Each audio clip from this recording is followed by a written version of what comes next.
Typically work 24 hours a day, 7 days a week, every single day, even when you're on vacation.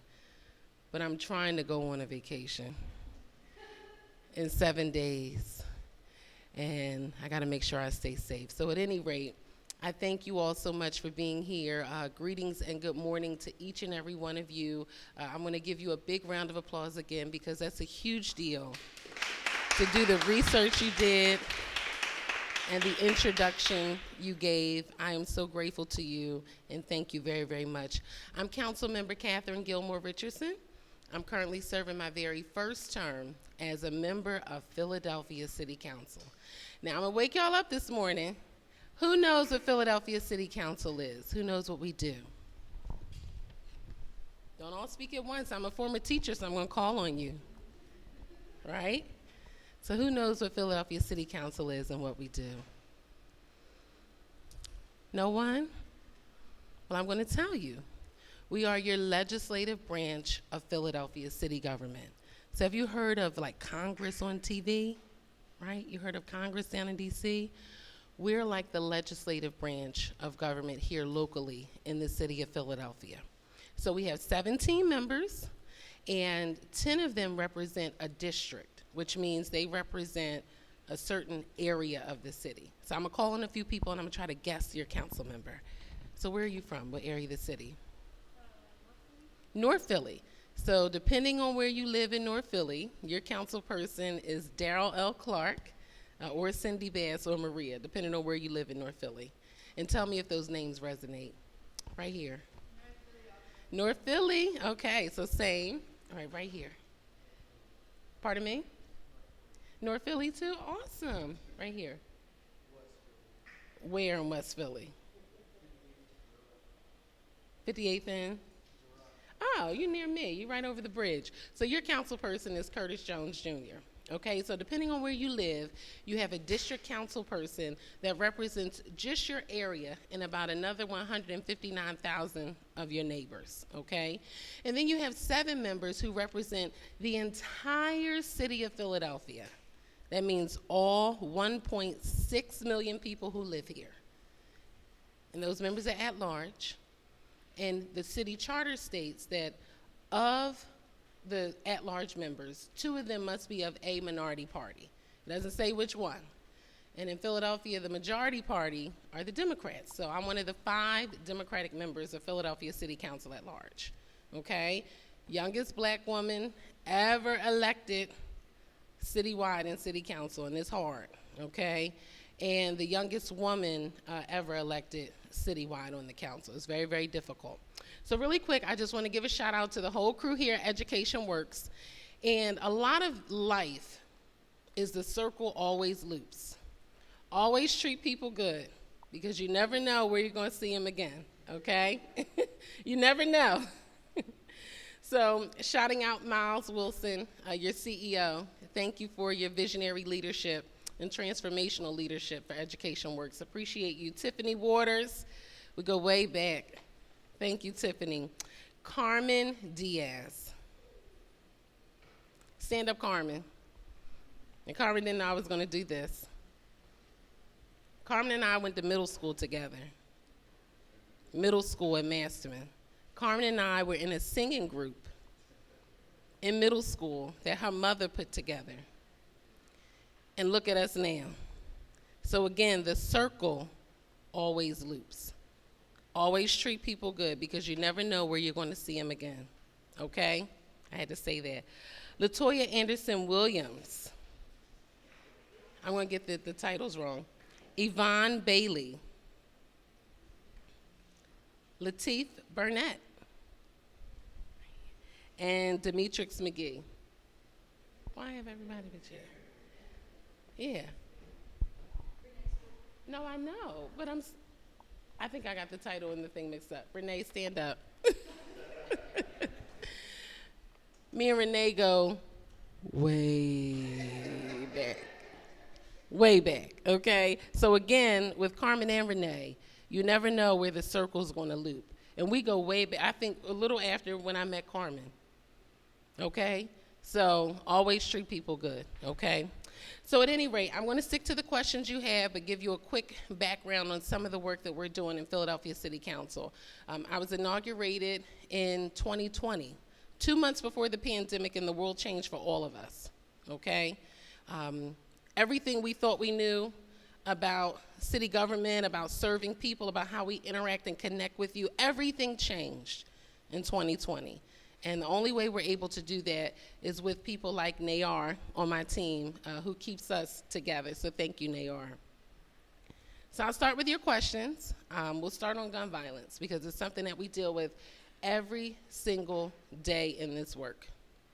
It is difficult to wake up every single day and hear about what happened the night before. It's heart-wrenching, it's gut-wrenching, but it's the work we chose to do. And it's the work we asked you to do when we asked for your votes. So, were you or any of your family members impacted or affected by gun violence? Anyone here?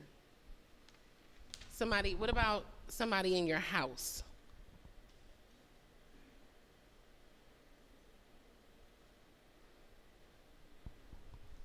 So, I'll say that I was impacted by gun violence 2 weeks after I was inaugurated into council, okay? My cousin, who supported me when I was on the campaign trail, he came to like all of my events. He would wear my favorite color, blue. And he was shot and killed at his house in North Philly 2 weeks after I was inaugurated into council. So my first speech in council was about my cousin and about gun violence in the city of Philadelphia and how we have to get a handle on gun violence and doing whatever we can. And so it's of my belief that the little things in our city have turned into big things, and the big things have turned into crises.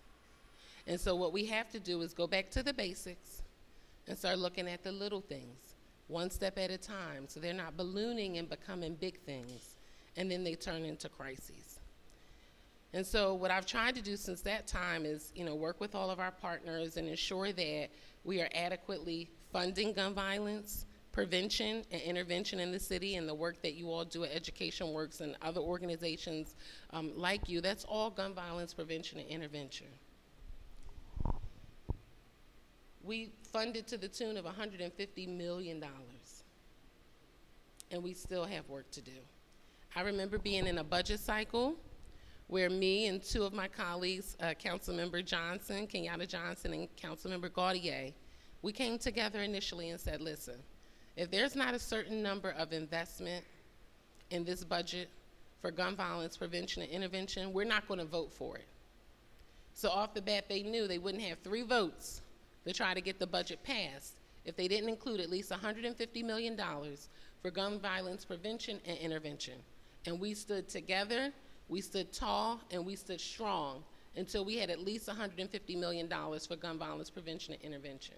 But that's the type of investment that takes time for you to see the results of that investment. It takes years for that money to get on the street, to get out to the community organizations and to help folks. But that's the type of work we're seeking to do in council. I've also worked on a bill around the curfew, and this one is really personal, and I'll tell you how it impacts the gun violence piece. So we were finding that a lot of our young people were involved with gun violence or criminal activities simply because they were out too late, because they had nothing to do. So what we did was we initiated a curfew. We reduced the hours just for the summer months. But we also opened what we call community evening resource centers. One is in South Philly at Dixon House, 1920 South 20th Street at 20th and Mifflin.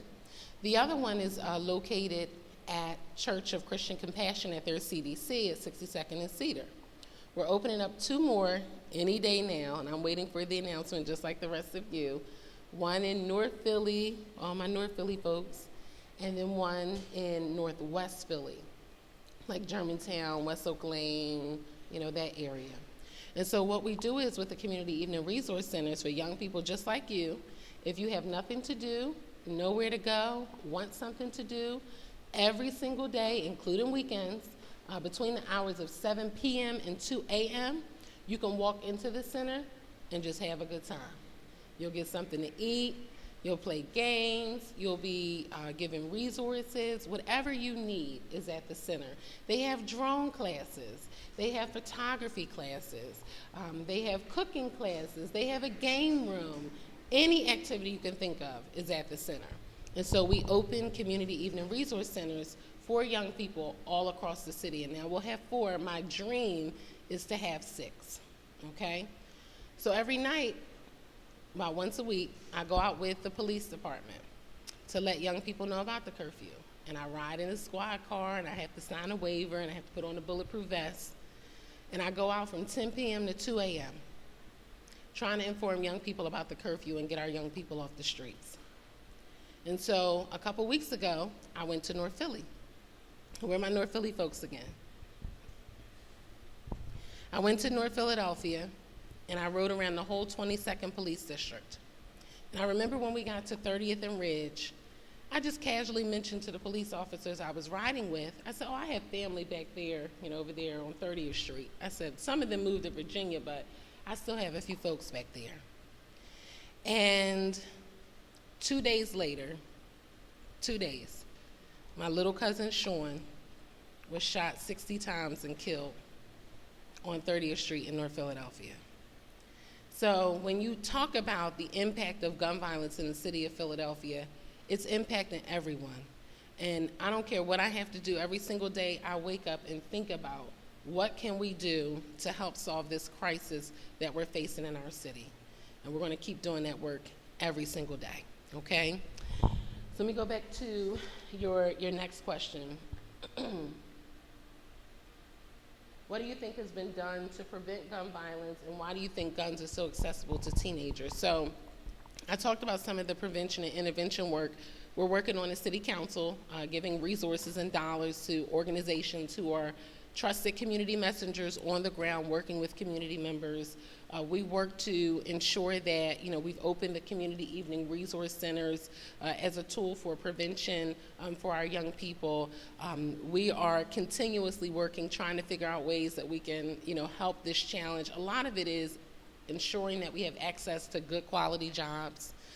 So that's work that I've been doing around workforce development, and we started a home health aid upskilling program.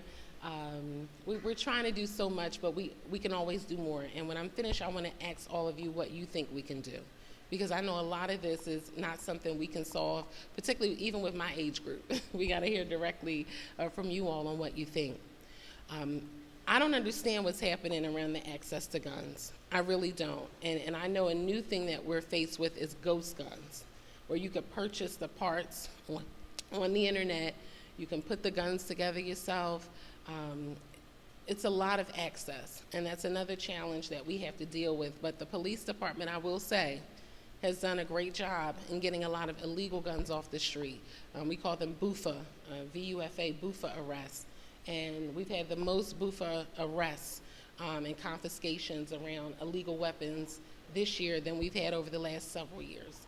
So that work has to continue as well. And we also have to educate people about guns and the danger of guns and getting gun locks into families' hands. And we did that in South Philly and a couple other locations as well. But it's still never enough.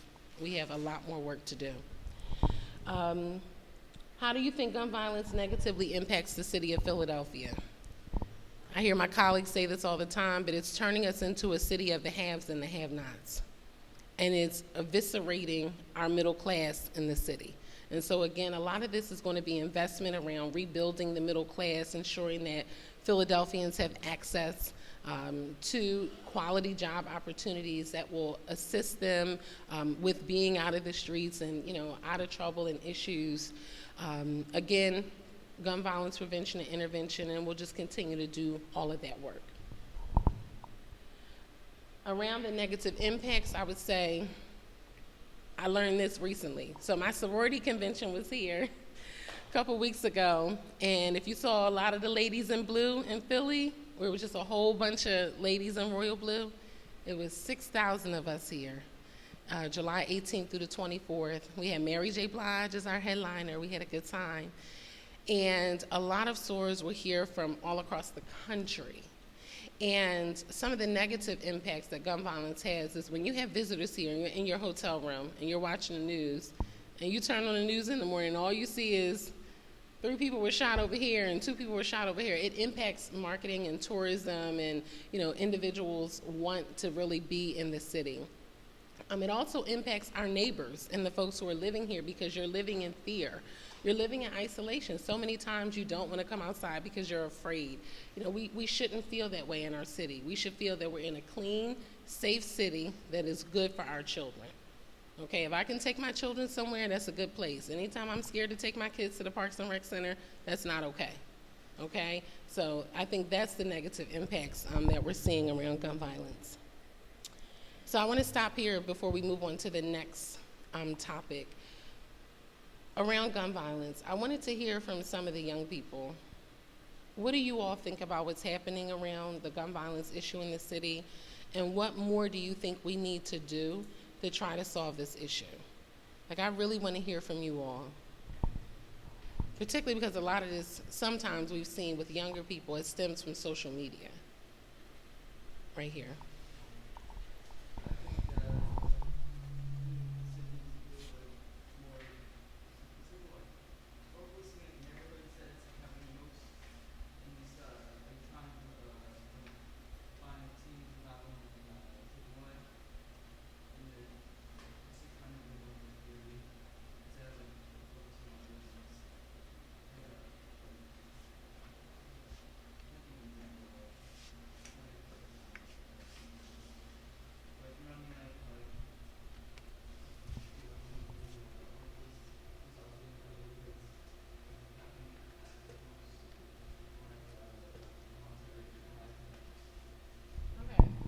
So you're saying, I guess you would say reallocate police officers to areas where we see more gun violence instead of focusing them on the other areas that may not have as much gun violence. And then more investment in the community. And in what ways? Because here's the challenge. We've never put $150 million in the city budget for gun violence prevention or intervention. And I get it, it's not enough, okay? But in what ways do you think we should invest to really make a difference? Like, who should we be connecting with, interacting with? Who should we be investing in?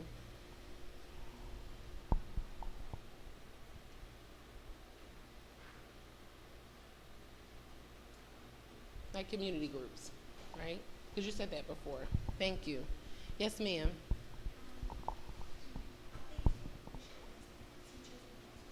Hmm.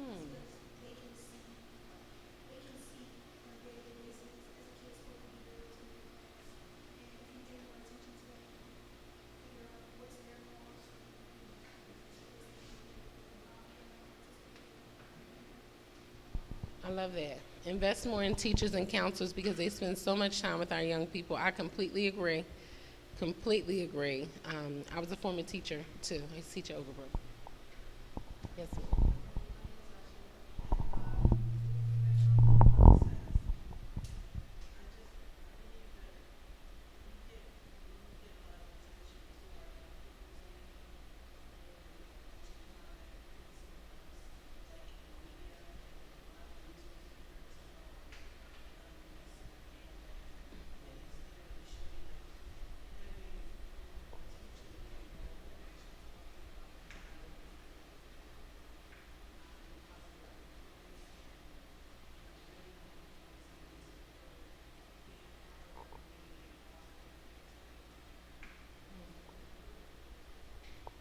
That's excellent.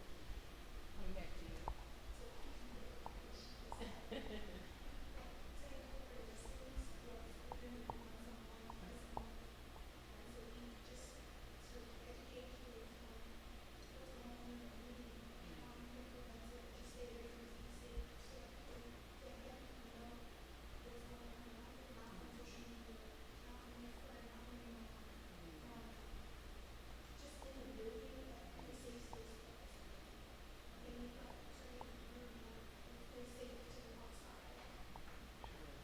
I'm loving this group. We have to get them to talk to Dr. Watlington. They're really sharp right here.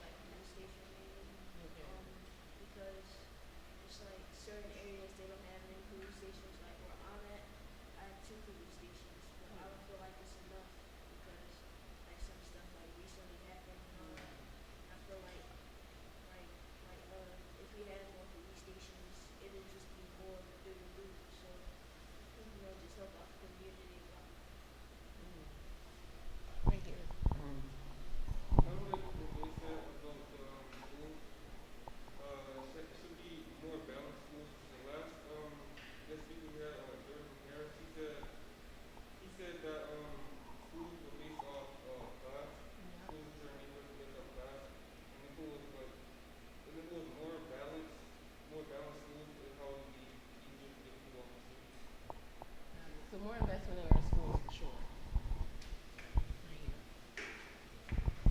Good morning. My name is Anderson, and I personally feel that we should be investing more into more easily accessible and child-friendly mental health care because I feel a lot of the problems with the guns in the streets and the constant violent narrative that we are facing in this city and in this society is caused by people who are mentally ill or people who feel unheard and feel like they can't speak to anybody or find anyone to turn to, so they turn to weapons instead in the streets. And I feel like more easily accessible health care for people's minds would alleviate a lot of the stress we have about all of the violence that we're facing. Love that. Love that. Love that. Okay, anyone else? Right here.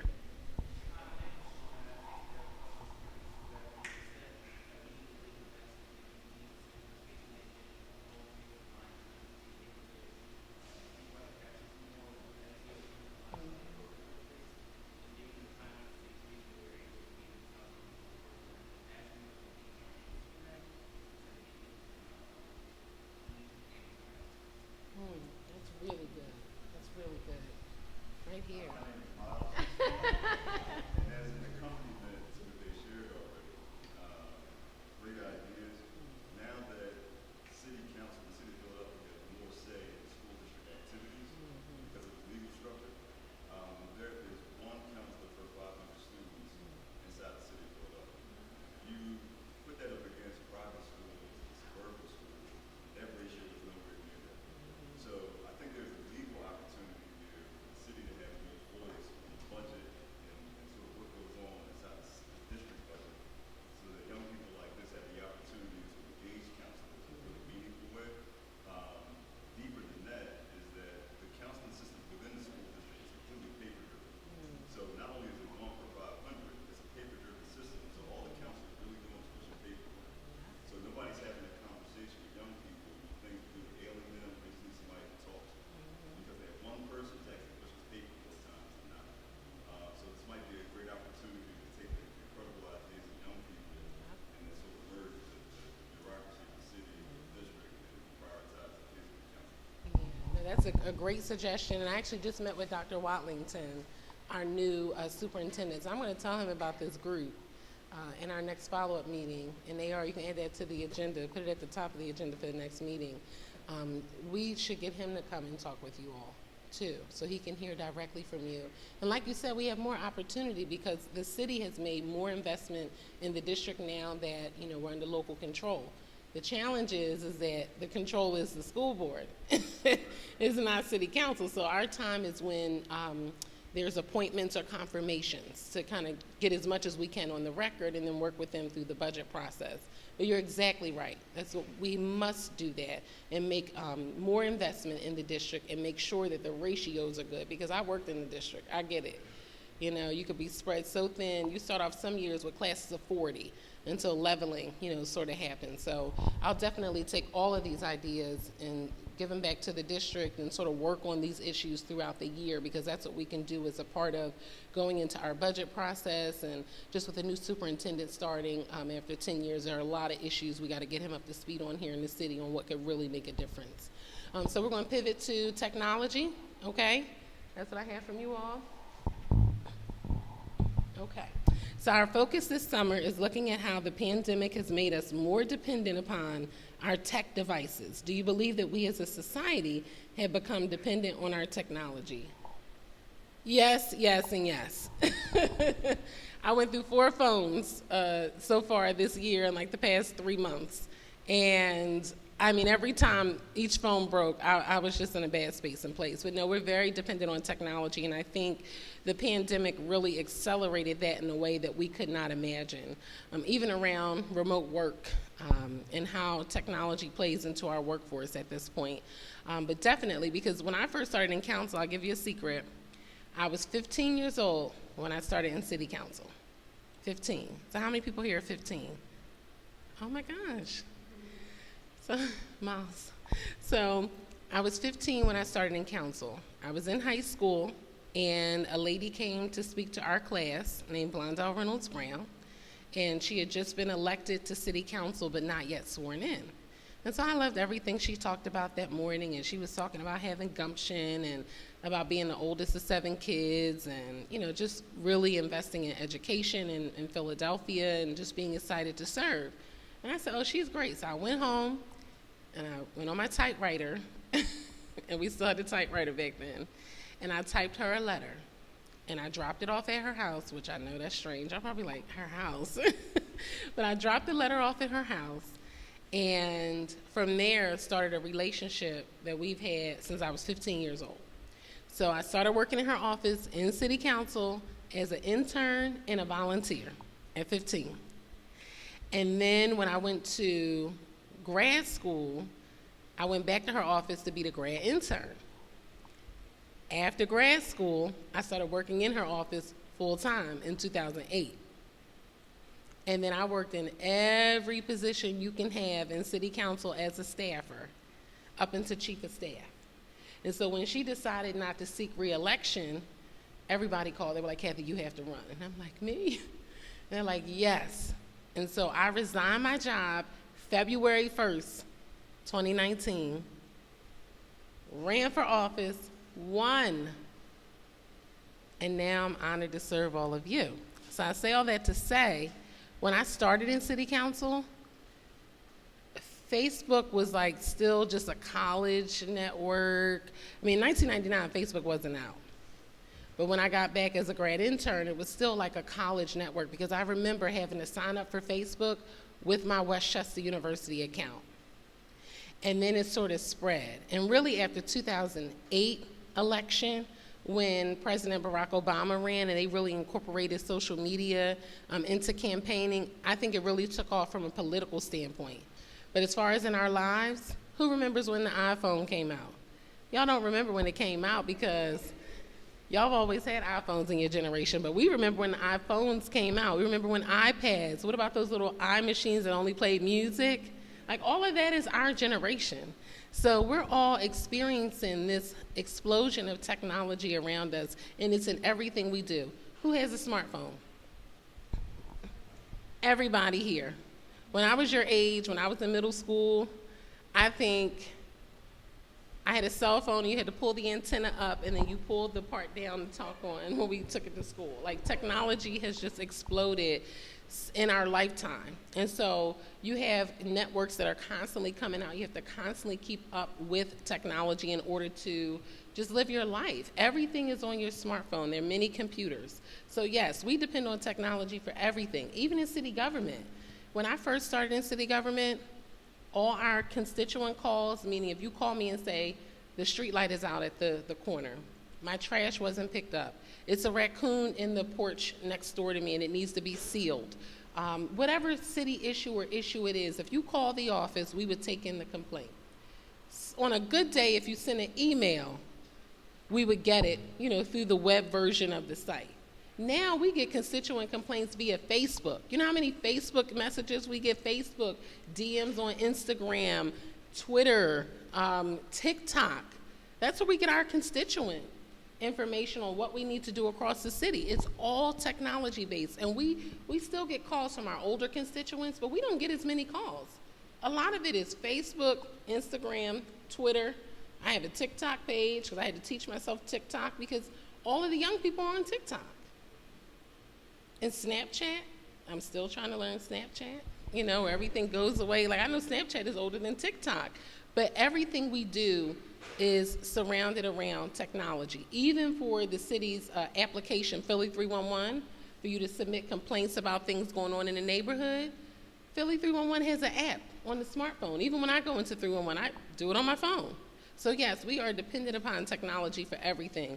We're even starting to finally integrate some of the city department services that have been on computer systems, older computer systems, into newer technological computer systems so we can keep up with serving the city. So we know what's going on in real time. Now we have an app that can say, okay, your trash wasn't picked up at 2 o'clock, but we anticipate it'll be picked up by this time on a certain date, or this is where the trash truck will be at that time.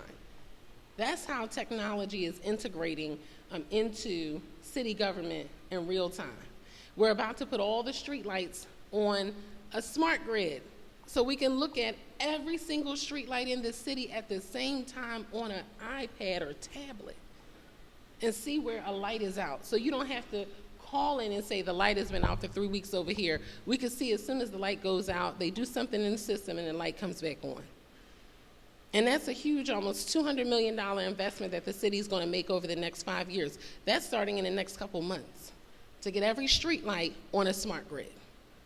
That's the way technology impacts how we deliver service to everybody who lives in the city of Philadelphia. And that's just a few things, okay? We have to get the city to be more of a smart city. I remember when I first started out in government, we had a mayor, John Street. He was really into technology, like always was. They did a big story about him waiting outside the Apple store to get his iPhone, like when they first came out.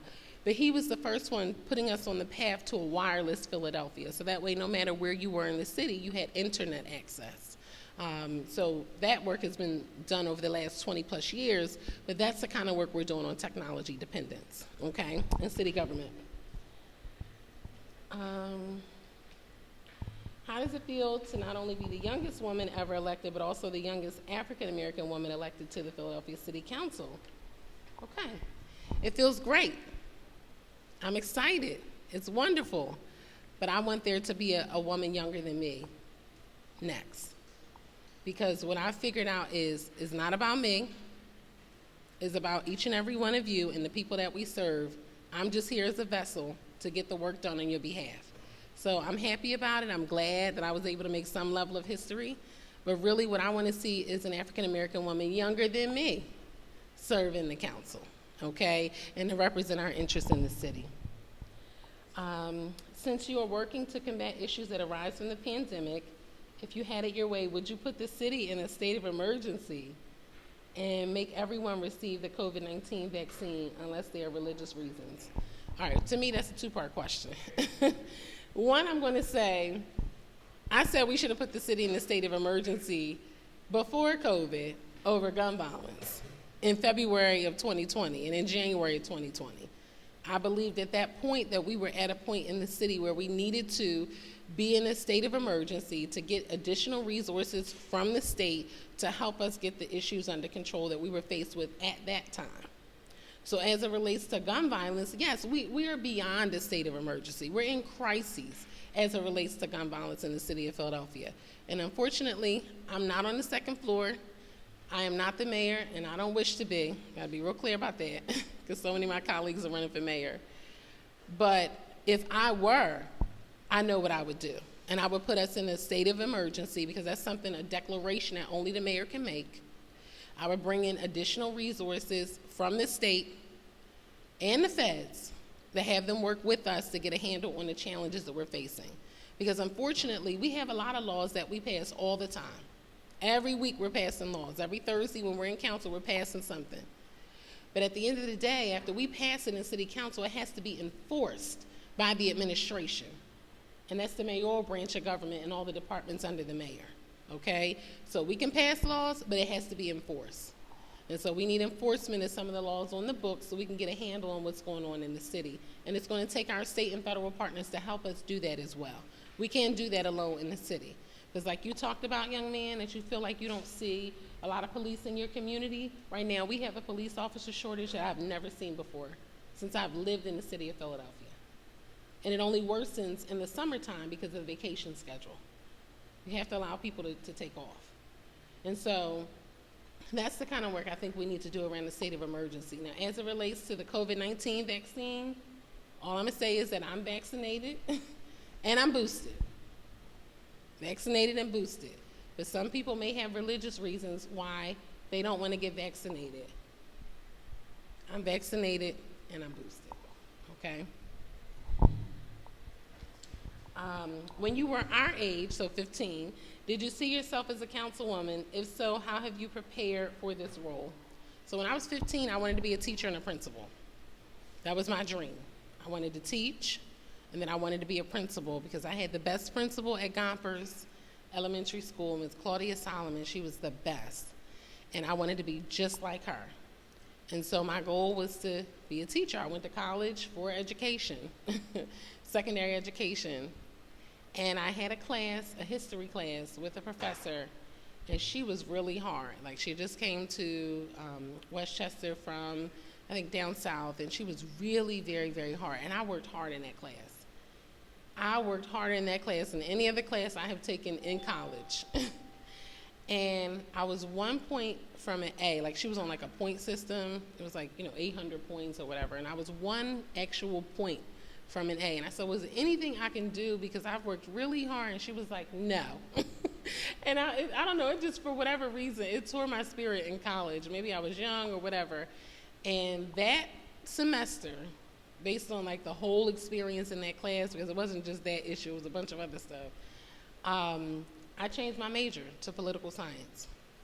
In my second year in school, I just changed my major. And I wound up graduating in 3.5 years instead of 4 from college. And from there, I just started working. And I was working in the councilwoman's office, and so it just kind of went from there.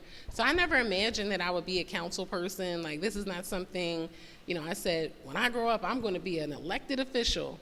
Never said that. I wanted to be a teacher, and I wanted to be a principal, because that's what I love to do. But fortunately, I had the opportunity to do that anyway, because when I graduated from school, I signed up to be a substitute teacher. And I was going all over the city. I was going to North Philly, West Philly. I was over at Brook. That's where I, kind of started out, Dobbin, Strawberry Mansion, everywhere. And I was emergency certified to teach. And so I wound up teaching transitional math and Algebra 1 in the 9th grade Success Academy at Overbrook High School. And it was the best experience of my life. I still have some of my kids today. I actually have my little adopted son, Tyrell. And he's my little baby. I had him in 9th grade, and we've been together ever since. He just started a business. I'm so happy. He was incarcerated twice when he was younger, but we stayed together. I would go visit him in jail, in prison. I just wouldn't give up on him. I would bring him to City Hall. I would have people talk to him. And now he just started his own business, and he has like 2 contracts, so I'm so proud of him. But I met him as his teacher at Overbrook High School.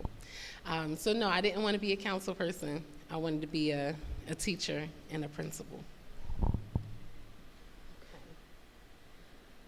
Okay, what's the biggest issue facing our public school system? And so for me, I honestly believe we have to fix our curriculum. We have to realign curriculum so that it meets the jobs of the future and the jobs of now in the city. We have a ton of other issues around ensuring that we have enough teachers and proper representation in our teachers. We have a ton of issues around our school buildings in general and making sure they're safe environmentally and in other aspects. We have a ton of other issues in the education system around investment, and you talked about it with the ratios with the counselor and mental health service availability. So we have a challenge ahead of us with the school district. But one area, and I talked about this, is the little things, big things crisis. We have to look at the little things. And each of our colleagues in council, they all work on one thing. And so my thing in education is working on career and technical education. Because back in the day in the city of Philadelphia, you could go to a CTE or a VOTEC high school, you could graduate and get a good job right out of high school. That's very difficult now. Okay, and so we have to realign our CTE programs so they match and meet the jobs that we know are coming to Philly, so that not people from outside of Philly are getting all of our jobs, and then we're scrambling for the low-wage jobs, because that's what has been happening over the last couple of years. We've had real growth in all the low-wage jobs, meaning you don't make any money, and not a lot of growth with jobs where you make good money, you can sustain your family, get a place to live, buy a car, go on vacation, and just live a good life, okay? And that's more work that we're going to do. And I've already worked with this school district and the city, where we've taken 10 jobs with the city of Philadelphia, and we said if you graduate from a career or VOTEC high school in Philly, and you want to get this job with the city of Philadelphia, the only requirement to get that job is graduating from that program at that school. That's it. We've done 10 jobs like that so far. And I know I'm excited about it, but to me that's a big deal, because a city job, you get benefits.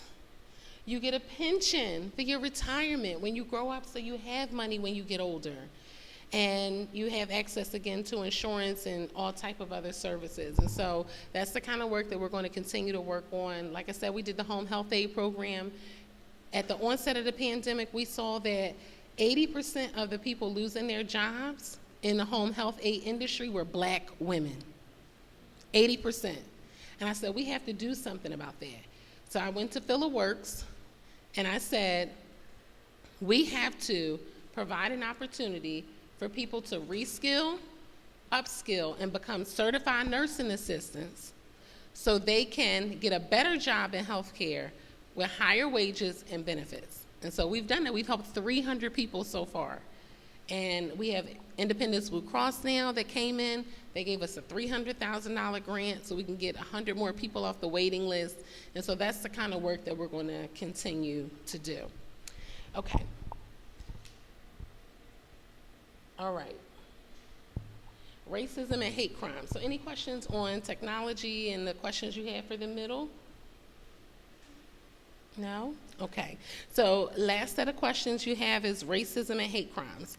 Have you ever been a victim of racism, and how do you feel about the anti-lynching bill that was just passed in 2022? Yes. We've all, I've been a victim of racism, whether it was implicit bias or, whether it was subtle or not so subtle.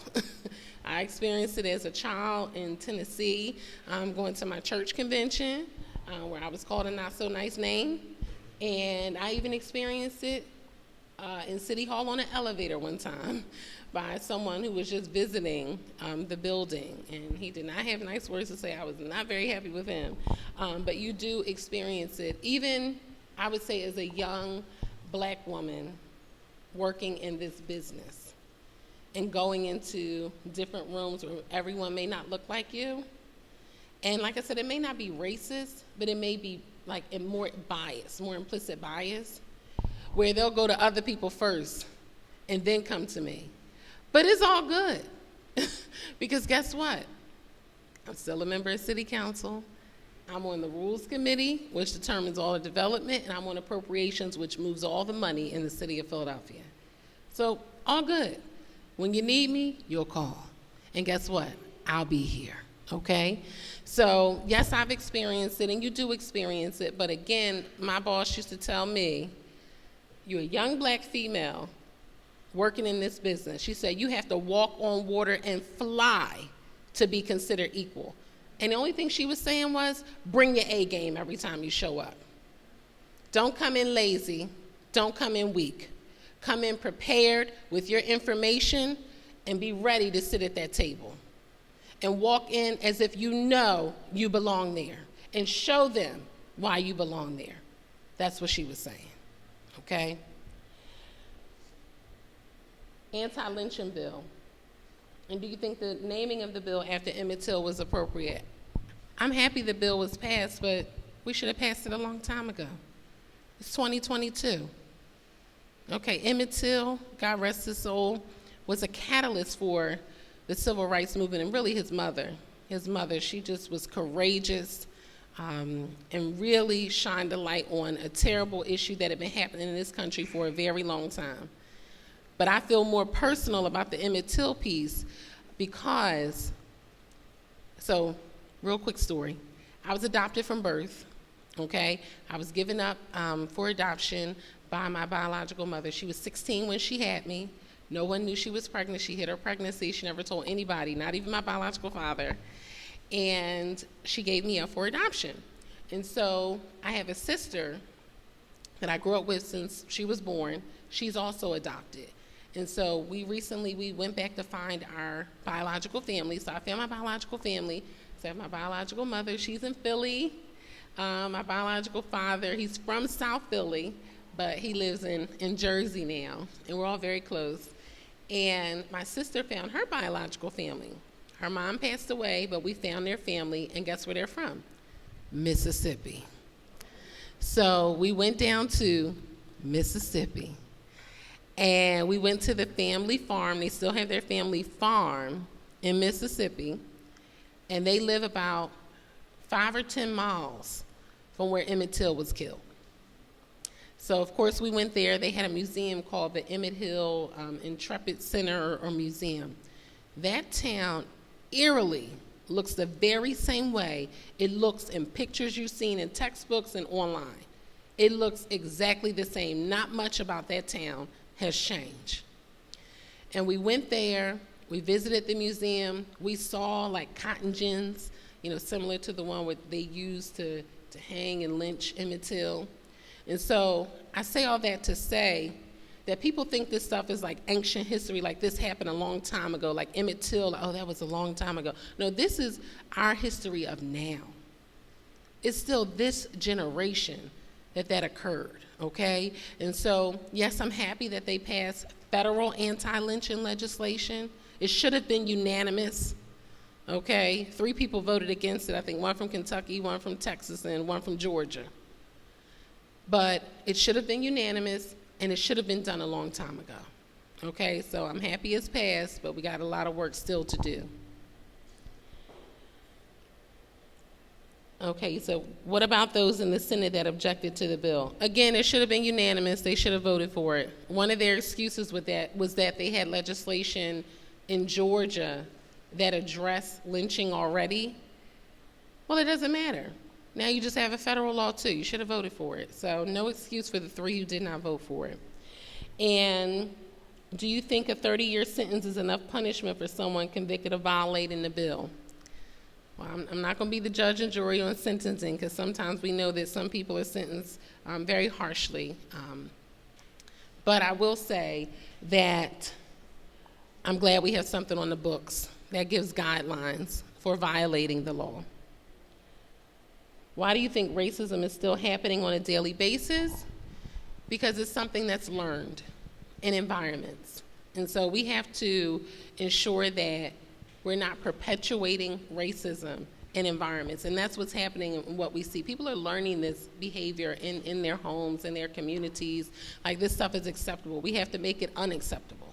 And I think, unfortunately, since the murder of George Floyd, we can talk about it more. But I've noticed also since then, the other side is talking about things more. And so that's why we have to have people in place that are putting laws in place and holding people accountable at every turn. That's why the work of organizations like the LDF and NAACP Legal Defense Fund and ACLU is so important, because we go in and pass legislation, then it has to be enforced, and then the people violate it. We need people to go in and say, you're in violation, we're not going to stand for it, and now we're taking you to court. So that way it's on a trajectory to get up to the Supreme Court. Now you see what happened, with some legislation recently, and I'm not going to espouse my personal feelings on it, but it's wrong that was overturned after 50 years. And so we have a lot of work to do. So really, we're a safeguard.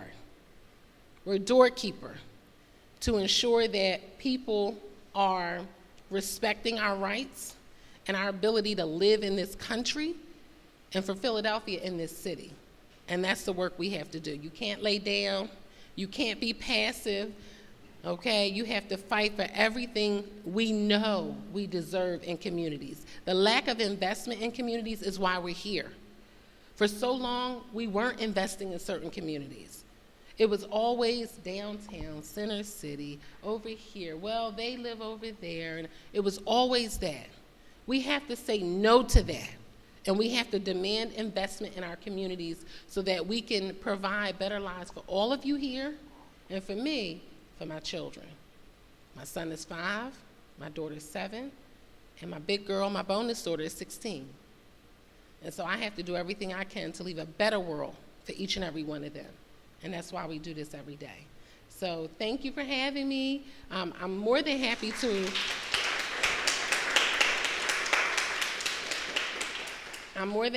address any questions you have. Anything you want to ask me, no question is too personal. My life is an open book.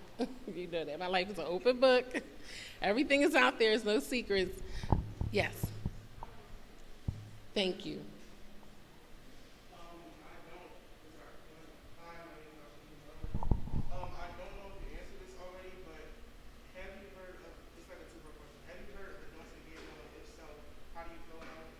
You said the Don't Say Gay bill down in Florida and everything that's going on with like the Disney and Ron DeSantis. I think he's trying to make it very political for political purposes because he's running for president is wrong what they're trying to do and do it in schools. And see, that's another thing we got to talk about. How they're trying to attack our education curriculum so we can't say certain things in school. Have you ever heard of that? Like, we are really living in a new civil rights moment for a bunch of different communities. And I do think it's wrong, okay, what they're trying to do with that bill, because that is other bills in other states that they're trying to replicate, just like the one they passed in Florida. And again, that's when it comes into the federal legislation piece, where we need legislation to protect us as a whole. So no, it is wrong, okay? And I don't think that he should be using this as a political, pawn, really. He threatened to take away every right from Disney, Disney, of all companies, because they were trying to support their LGBTQ employees, which they rightfully should do. So I think it's wrong, and I think we have to look out for things like that happening in Pennsylvania, because I'm telling you, and I'm not getting political, everybody, if you're able to register to vote, register to vote. Participate in the election process by casting your vote. And I know this is nonprofit, so I'm keeping it nonpartisan. Make sure you're registering to vote and you're participating in the process, okay? Because we're only about 1 or 2 steps from some of these other states here in Pennsylvania, okay? So thank you for that question. That's very important. Okay, I'm gonna go here, here, and then here.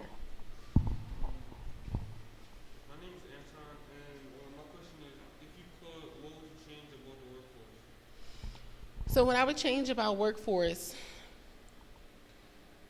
well, right now we're in what we're calling a great, great resignation is what they're calling this era in the workforce. And so I would make sure we have much higher wages, which is happening incrementally, but they need to be higher because we know how much it costs to live around housing and some other things here. Make sure everybody have benefits and retirement security.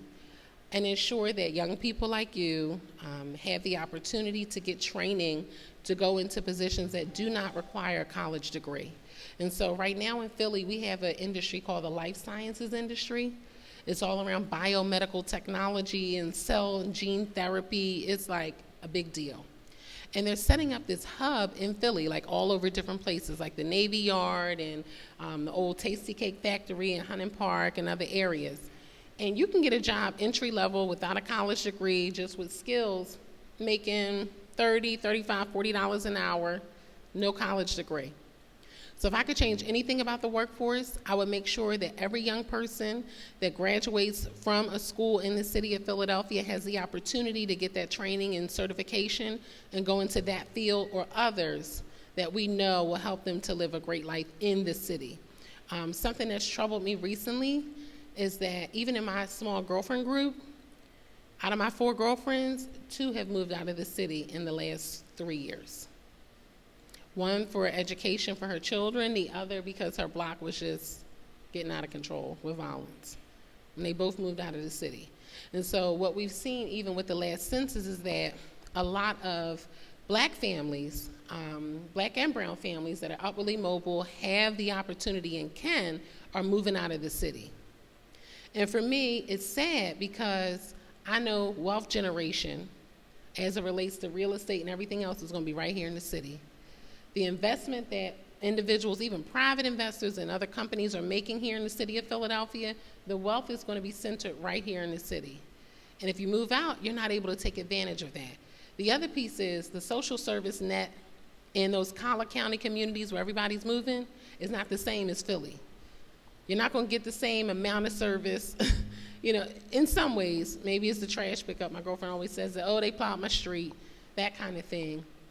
But as far as the social service net, it's not as many resources as it is here in the city. And so I'm concerned about that, and I think it's directly tied to workforce and our ability to get people in the workforce in higher wage positions and giving them better opportunity. Okay?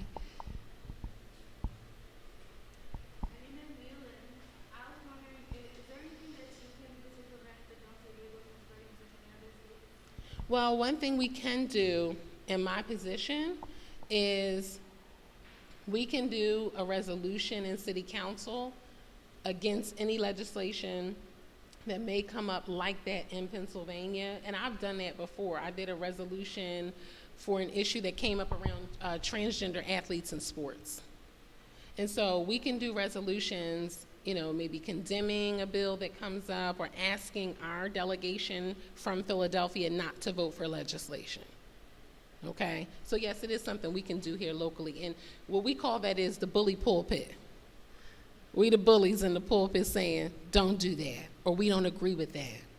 Don't vote for that. Our constituents are saying, don't support that. Okay, so that's what we can do, because it's not going to be a city bill where that happens. It's going to be state or federal legislation that we have to watch out for and then work with our state and federal partners. Okay, right here. My question for you is your skin affected your job in a bad way, and if it has, You said like my skin color? I mean, it could, but I don't know how. You know, outside of people, sometimes, you know, instead of going to me, maybe going to like, you know, one of my colleagues that may look different than me, they're still going to have to come to me at some point.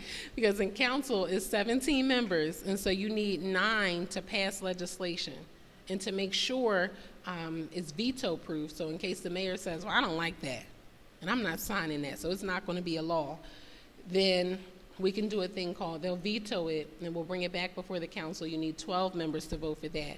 So when we're in council, the magic number's 9, but we really need 12 to vote for something, so we make sure it's veto-proof. So the mayor knows there's no point for you to send this back because we already have 12 people supporting this. So that's what we seek to do. So at any rate, you got to get 12 out of 17 people. 9 times out of 10, you're going to need me. So, so they'll come around. If they don't the first time, they'll be back. Okay, right here. Hello, again, my name is Richardson, and going back to the previous topics of gun violence, if you had the power to completely outlaw all guns in this state, in this country, would you do it? So if I had the power to outlaw every gun, no. You want to know why? Because right now that would be against the law, because that would impact someone's amendment right. Okay? That's a federal amendment, like founding fathers of this country. You have the right to bear arms. That's what it's called. Now, they didn't mean it in this way for everybody to have a gun and a ghost gun, but that would be technically against the law. Now, would I want all illegal guns banned? Yes. Every single illegal gun needs to be off the street. No one should have an illegal weapon anywhere. No one.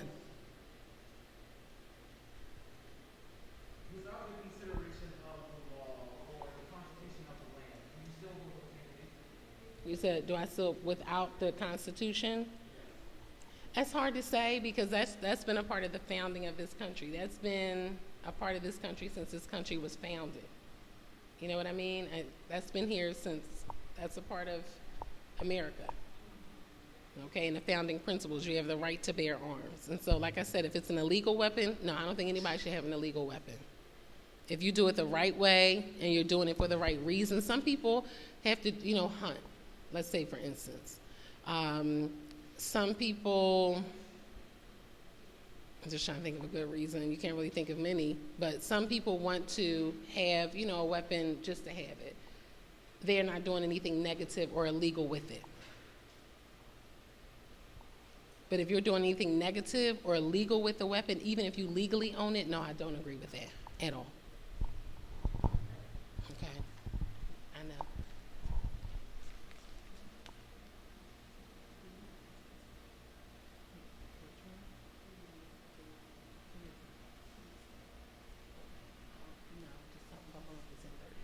Okay. All right. Anything else? No? Well, thank y'all so much. I'm going to leave. Thank you so much. We appreciate you, sis. And listen, special thank you to you. I'm telling you, so I was gone for probably 17 years, went to college. I've been living in Detroit. And let me tell you, it warms my heart so much to see you and Isaiah on TV doing good work in this city. And I'm telling you, I'm just so blessed that I know you and I know him. And that's another one of our friends that's on council. And I've known him since I was 12. And so they doing good work, y'all. So give it up for Councilman Gilmore Richardson. We appreciate you.